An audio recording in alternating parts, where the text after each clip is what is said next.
ശ്രീ ഗണപതിയെ നമഃ. വിഘ്നമസ്തു. നക്ഷത്രജാലത്തിലേക്ക് ഏവരെയും സ്വാഗതം ചെയ്യുന്നു. നമ്മൾ ഈ തുലാമാസം തീരാൻ പോകുന്ന രാശിയാണ് പറയുന്നത്. ഇന്ന് നമ്മൾ 3 നാൾ തിരുവോണാവട്ടം ചതയമാണ് പറയുന്നത്. അതിന് വേണ്ടി ഒരു കാര്യം പറഞ്ഞിട്ട്, നിങ്ങൾക്ക് ആദ്യമായിട്ട് നിങ്ങൾ ചാനൽ കാണുന്നവരാണെങ്കിൽ ഒന്ന് സബ്സ്ക്രൈബ് ചെയ്തേക്കുക. തൊട്ടടുത്ത് ബെല്ലിൻ്റെ ആകൃതി ചിത്രമുണ്ട്. അത് തൊട്ട് കഴിയുമ്പോൾ 3 ഓപ്ഷൻ വരും. അതിൽ ഓൾ എന്നുള്ളത് തൊട്ട് വയ്ക്കുക. അപ്പോൾ ആദ്യം തന്നെ വീഡിയോ നിങ്ങൾക്ക് ലഭിക്കും. 10, 11 ഭാവങ്ങളിൽ ആദിത്യം സഞ്ചരിക്കുന്നത് കൊണ്ട് തന്നെ തൊഴിൽ സ്ഥിരതയും സമാധാനവും പ്രതീക്ഷിക്കാം. തിരുവോണം നക്ഷത്രക്കാർക്ക് സഹപ്രവർത്തകരുടെ ആദരം ലഭിക്കും. വ്യാപാരികൾക്ക് ഉപഭോക്താക്കളുടെ പ്രീതി കൈവരും. ആദായമൊന്നും തടസ്സപ്പെടില്ല. പല കാര്യങ്ങളെ നിങ്ങൾ ഏകോപിപ്പിക്കുന്നതിൽ നിങ്ങൾക്ക് വിജയം ഉണ്ടാവും. വിദ്യാഭ്യാസം ചെയ്യുന്നവർക്കും ഗവേഷണം നടത്തുന്നവർക്കും നല്ലൊരു സമയമാണ്. നിങ്ങളുടെ സൗഹൃദം എപ്പോഴും നല്ല ദൃഢതയോടുകൂടി ഉണ്ടാവും. ബന്ധുക്കളൊക്കെ നല്ല രീതിയിൽ നിങ്ങളോട് പെരുമാറും. പുതിയ കാര്യങ്ങളൊക്കെ ചെയ്യുവാനുള്ളൊരു സമയം ആണിപ്പോൾ. ദാമ്പത്യത്തിലൊക്കെ നല്ലൊരു സമയമാണ്. കെട്ടുന്നത്, അതായത് നിങ്ങളുടെ വീടൊക്കെ പണിയുന്നുണ്ടെങ്കിൽ അതിൻ്റെ പണിയൊക്കെ പൂർത്തിയാകും. ഇത്രയും കാര്യങ്ങൾ തിരുവോണത്തിനെ കുറിച്ച് പറയാനുള്ളത്. ഇനി അവിട്ടനാളിനെ കുറിച്ച് പറയുകയാണെങ്കിൽ, മകരക്കൂറുകളുള്ളവരാണെങ്കിൽ കൂടുതൽ ഗുണഫലം ഉണ്ടാകും. ഈ തീരാൻ പോകുന്ന ഈ ഒരു സമയത്ത് സാമ്പത്തിക ഇടപാടുകളൊക്കെ ഏറ്റവും വലിയ ലാഭകരമായിരിക്കും.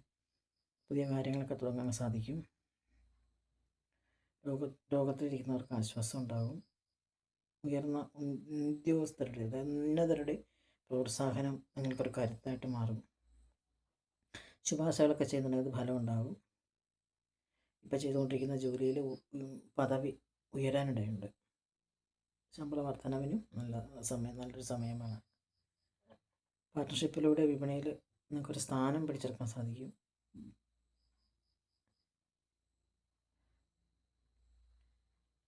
പിന്നെ നിങ്ങൾ ജോലി നിലവിൽ ഉപേക്ഷിക്കാൻ വല്ല ഉദ്ദേശം ഉണ്ടെങ്കിൽ നല്ലത്. ദാമ്പത്യത്തിൽ വിട്ടുവീഴ്ച അത്യാവശ്യമാണ്. പ്രായതാക്കൾക്ക് എതിർപ്പിനെ അഭിമുഖീകരിക്കേണ്ടി വരും. ധനവരവ് സുഗമമാവില്ല. ജീവിതശൈലി രോഗങ്ങൾക്ക് ചികിത്സ വേണ്ടിവരും. ഇത്രയും കാര്യങ്ങളാണ് അവിട്ടനാളിനെ കുറിച്ച് പറയാനുള്ളത്. ഈ ചതയം നാളിനെ കുറിച്ച് പറയുകയാണെങ്കിൽ, കുറച്ചൊക്കെ ലാഭം ഉണ്ടാകും. നിങ്ങളുടെ പ്രയത്നത്തിന് അംഗീകാരം കിട്ടും. തൊട്ട് മുന്നിലെ ഉള്ള കാര്യങ്ങൾ ശ്രദ്ധ കേന്ദ്രീകരിച്ച് നിങ്ങൾ അതിനെ വിജയിപ്പിക്കാൻ ശ്രമിക്കും.